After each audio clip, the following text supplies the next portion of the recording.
Hello everybody, it's Douglas Truth, and I've got to tune my guitar, various things like that. But I want to talk about stories. For several years now, stories have been kind of a big deal. All about stories. We have our stories to tell, and what it all means. And then there's another angle. Stories are humanity's superpower. Because the organizing principle, you tell a story and get a bunch of people to do certain things. Maybe they wouldn't have done otherwise. So you get organized with a story. So we got all kind of stories, like this incredible network of trillions and trillions of stories all running concurrently all the time. Somewhat of a mess, I think. And that's talking about personally, like each of us has a million stories running, and some concurrently,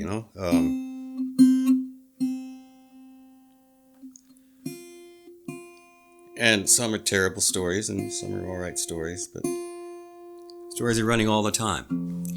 So I got two main complaints that I want to address to the management, the narrative control department. All right. There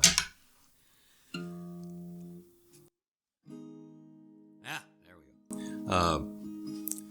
On the personal level, these stories basically are, they drive us mad, and they are our madness manifest. On and on and on they go in our heads, telling us all kinds of things: who we are, where we came from, what's going on, where we're going, what are we going to do when we get there. A lot of it's just hot air, BS, histories, junk, basically.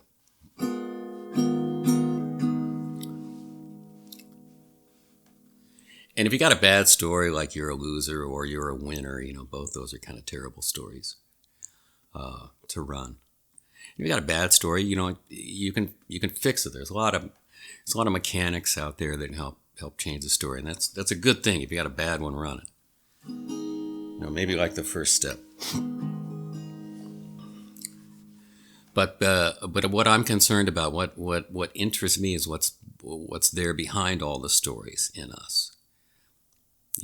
Like if you try to sit on the couch and look at the wall and not think about anything for like 2 seconds, you'll know what I'm talking about. Is that the narrative management center is an absolute tyrant, and it won't allow even 1 or 2 seconds of just peace and quiet without intruding with some storyline, blah blah blah. Like, isn't this peace and quiet wonderful? It might tell you, as sneaky as it is.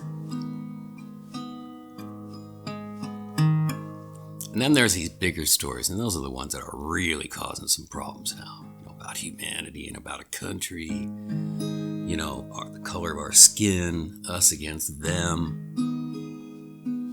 So these stories are trouble enough, as human history shows, all on their own. This is an easy story to run. You just say go, push the button, and we've proven that over and over and over.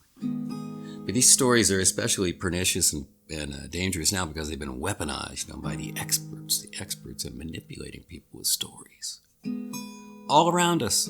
Some are naturally good at it. Some just have a facility.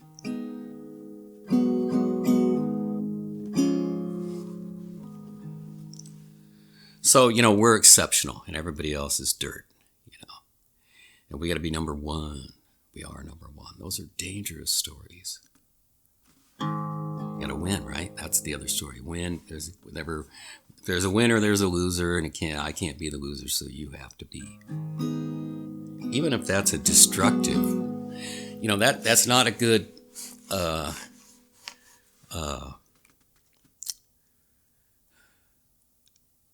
agenda, for survival. Cooperation's far, far, far, far, far better than competition. That was Lynn Margulis, is my favorite scientist, one of them. Her contribution to biology was that competition is not as powerful a force in evolution as cooperation is. Naturally, I speak unironically, naturally it took a woman to see that.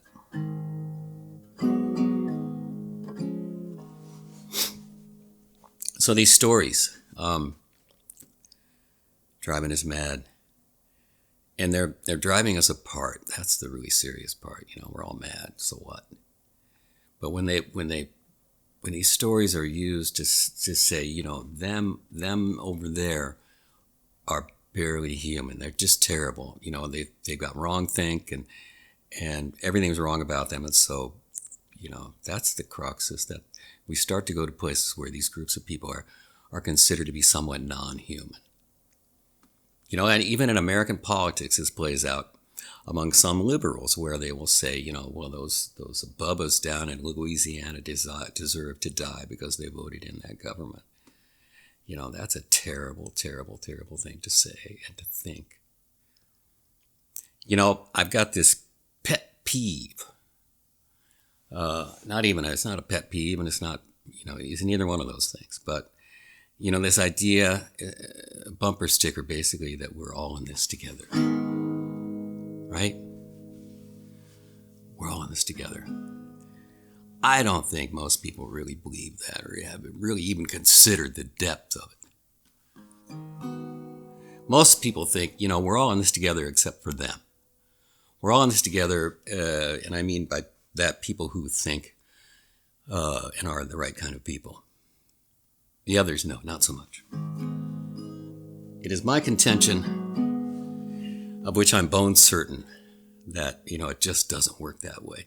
We are all in this together. It's not an assertion. It's not a hopeful statement. It's not a Hallmark card. It's just a statement of fucking fact. We're all in this together.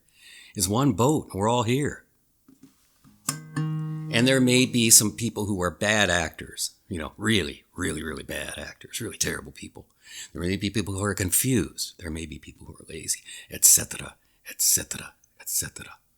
We're all in it together, right? Nobody's perfect. Nobody's perfect. So, and we got a boat that's in terrible shape. Terrible, terrible shape. And the worst way, the very, very worst way that we can approach this perilous situation in which we find ourselves is to say it's all those fuckers' fault. And we got to kill them, and then maybe everything will be okay. No, this is terrible. It's terrible. The Dalai Lama story has it cried when he talked about Mao Zedong. Mao Zedong is a great, oppressor of all kinds of people, mainly Chinese and certainly the Tibetans.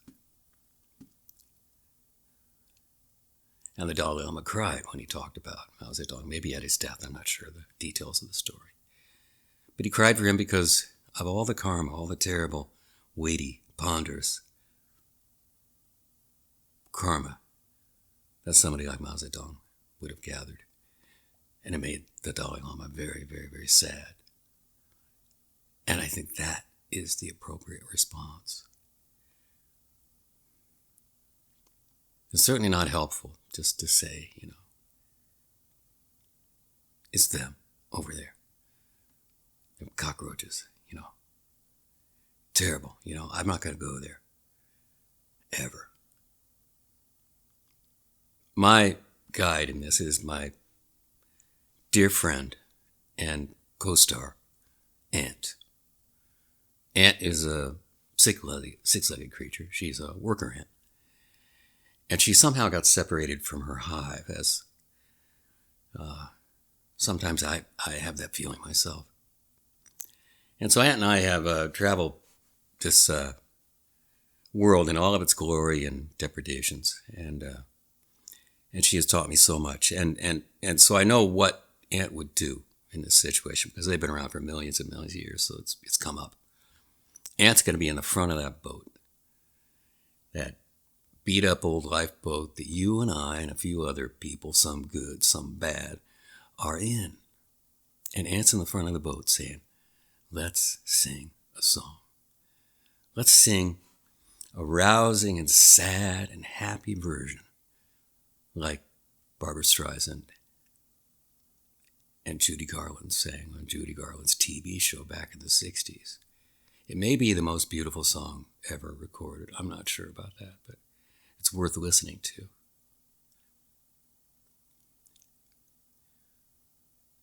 And that's happy days are here again. We're heading across the river. Soon our cares will all be gone. There'll be no more from now on. Aunt has the long view. She does. So she knows we're all in this together, really. And it's a fact. When we get the story aside, it's just you and me. It's just souls. It's just inner beings inside. And we're all maybe exactly the same or very similar in that regard. And so I think those connections that we make with people, maybe just one in this lifetime,